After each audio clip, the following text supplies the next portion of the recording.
আমরা 9s এর আজকে যদিও 9i এর সাথে 9s এর একটি ছোট কাজ ছিল, তো আমরা সেই তুলনায় আজকে বলতে পারি যে 9s এর আমরা দ্বিতীয় পার্টটি আজকে করতেছি।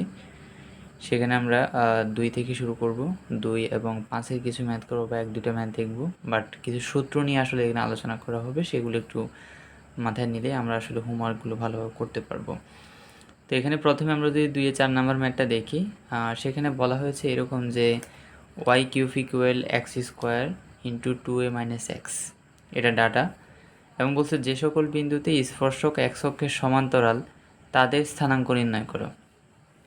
এখন স্পর্শক বলতে আসলে কি বোঝায়, বা হচ্ছে যে আমাকে যে সকল বিন্দুতে স্পর্শক এক্স অক্ষের সমান্তরাল, তাহলে এক্স অক্ষের সমান্তরাল দ্বারা এবার কী বোঝাচ্ছে, এই জিনিসগুলো আমাদের মাথায় রাখতে হবে। তো প্রথমে আমাদের আসলে ঢাল যখন শব্দটা চলে আসবে বা স্পর্শক যখন চলে আসবে তখন আসলে কী বোঝাচ্ছে, আমাদের যে সমীকরণটা আসলে দিবে, আমাদের প্রথম কাজই হচ্ছে যে এটা dy বা dxটা নির্ণয় করা। এটা আমাদের প্রথম কাজ, কারণ এটা একটা ঢাল মিন করে আর কি। ঠিক আছে, এটা হচ্ছে তোমার হচ্ছে একটা ঢাল। তো আমি যদি এখানে প্রথমে এক্সের সাপেক্ষে যদি ডান এবং বামে সমীকরণটা যদি অন্তরীকরণ করে দিই, তাহলে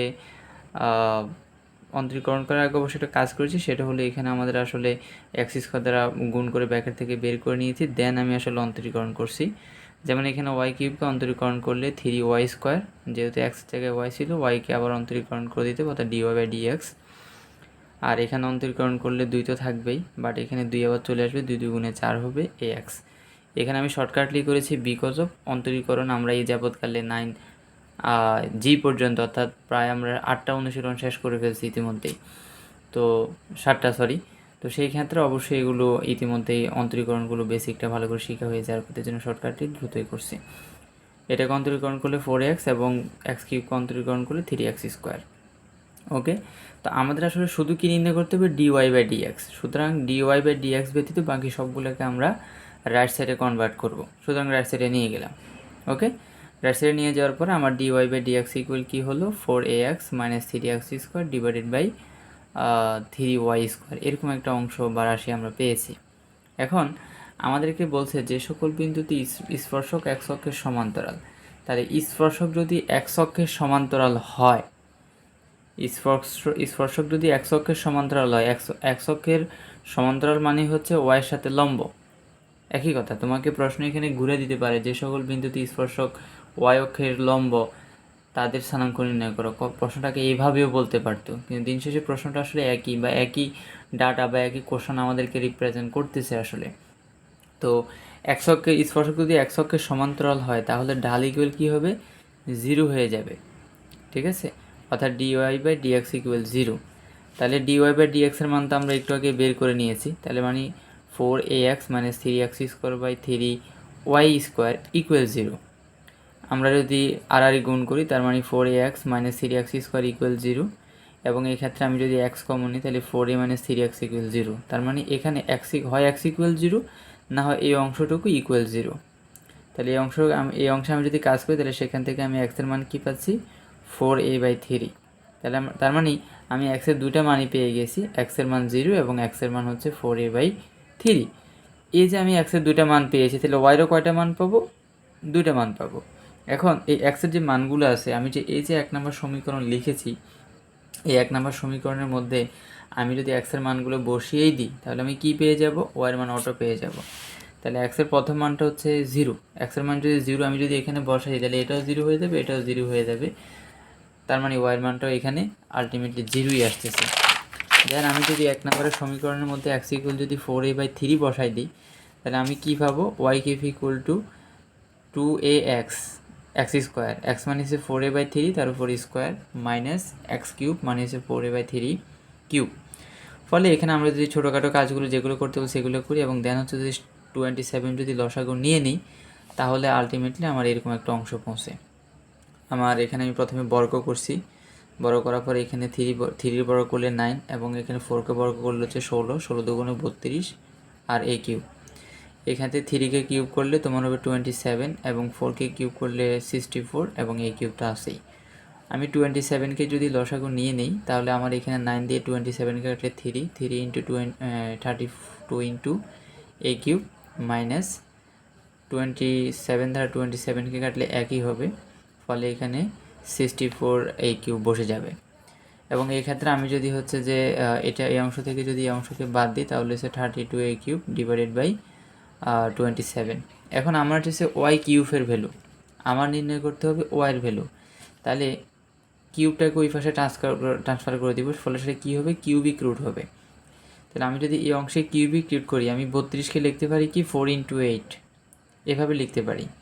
যেখানে আমার হচ্ছে যে 8-এর পরিবর্তে 8কে কিউবিক রুট করলে হয় 2, কারণ 2 কিউব ইকুয়াল 8, আর এ কিউবকে কিউবিক রুট করলে হচ্ছে এ, আর 4কে কিউবিক রুট করা যায় না, এই জন্য এটা কিউবিক রুট 4 রেখেই দিয়েছি।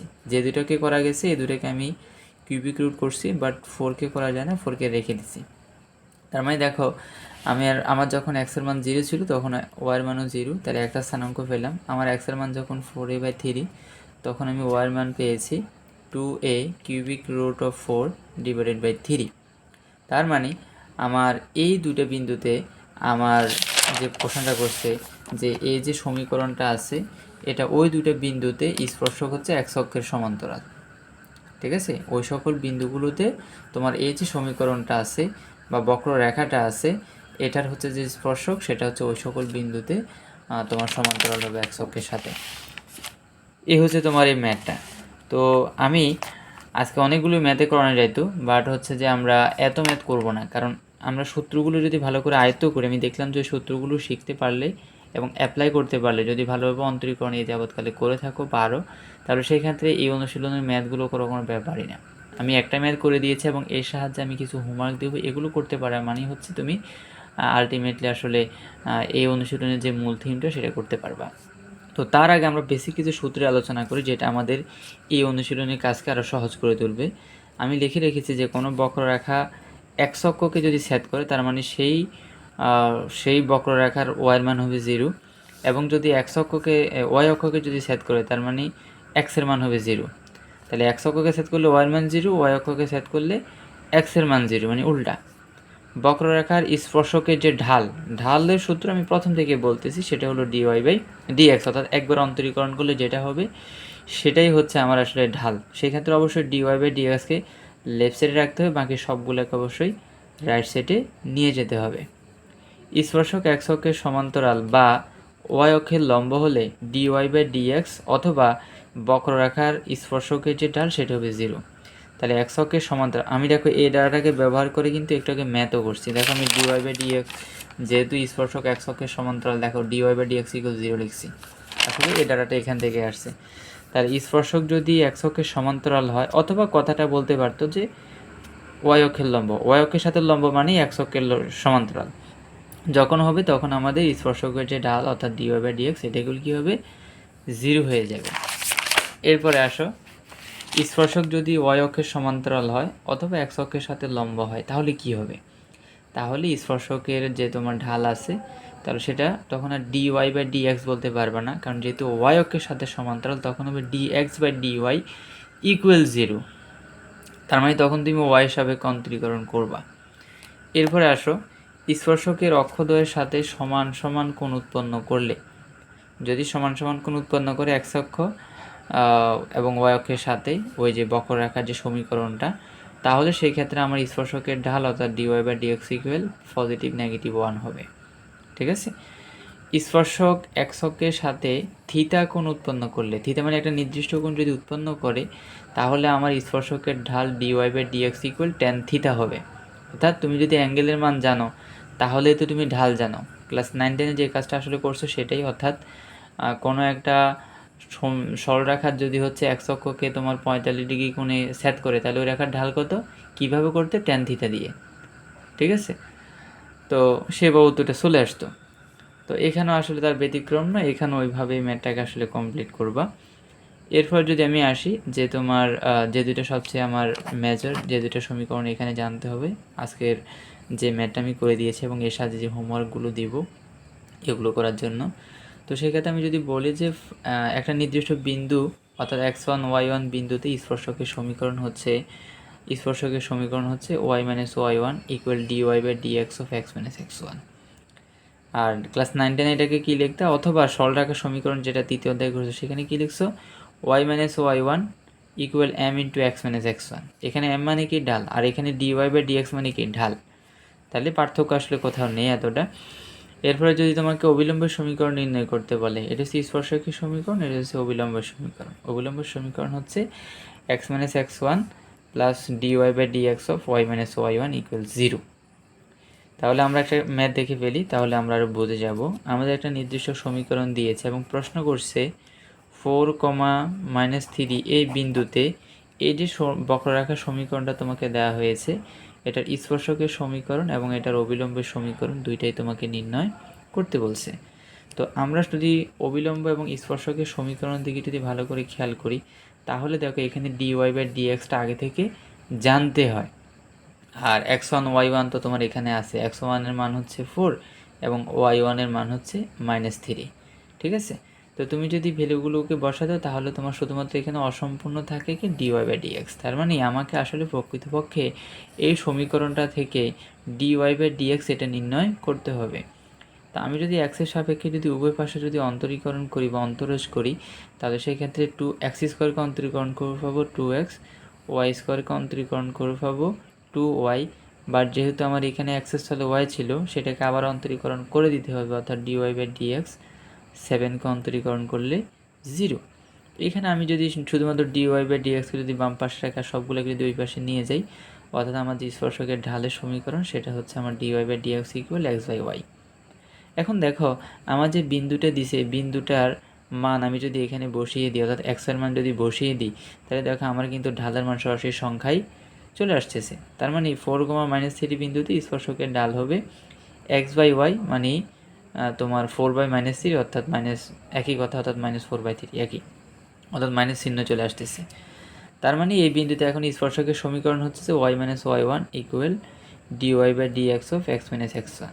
তো তোমার y1 এর মান হচ্ছে -3, x এর মান হচ্ছে তোমার 4 এবং dy বাই dx এর মান হচ্ছে -4/3। জাস্ট তুমি বসিয়ে দিলে তোমার সলিউশনটা হয়ে যাবে। তো এখানে ওই কাজটাই আমি করছি। দেখো আমি জাস্ট ওই বিন্দু যেগুলো ছিল সেই মানগুলি এখানে প্রতিস্থাপন করছি, আমার সলিউশনটা চলে আসছে। এই হচ্ছে কাজ।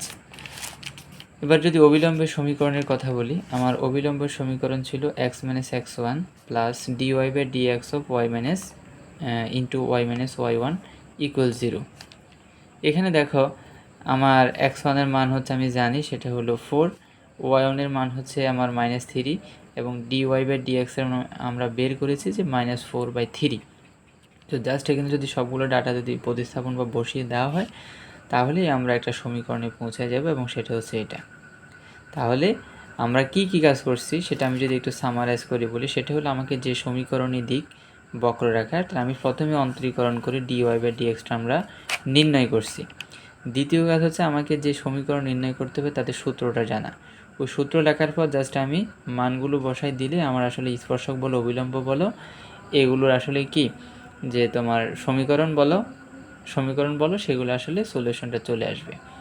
তো এভাবে বাকি ম্যাথগুলো করার চেষ্টা করবা। অবশ্যই যে ম্যাথগুলোতে আটকে যাবা সেগুলো অবশ্যই একটু রেখে দিবে যে স্যার এগুলো আমার সমস্যা হচ্ছে। আমি হোমওয়ার্কগুলো একটু বলি। এখানে হোমওয়ার্ক হিসেবে করবা 5-এর 1টা করবা অবশ্যই, 5-এর 1, 5-এর 9, 5-এর 10, 5-এর হচ্ছে 11 এবং ওটা করার দরকার নেই আপাতত। 5-এর এই ম্যাথগুলো অন্তত পক্ষে আজকে কমপ্লিট করো, মানে 4টা ম্যাথ দিয়েছি। তো আজকে যে ডাটাগুলো দিয়েছি সূত্রগুলো নিয়ে আলোচনা করছি, প্রায় 8টা ডাটা ছিল সেখানে এবং 2টা ম্যাথ করেছি। এগুলো একটু ভালো করে আয়ত্ত করো এবং অবশ্যই হোমওয়ার্কগুলো করো, সাবমিট করো, প্লাস প্রবলেম হলে সেগুলো একটু বলো। তো আজকে এই পর্যন্তই থাকলো।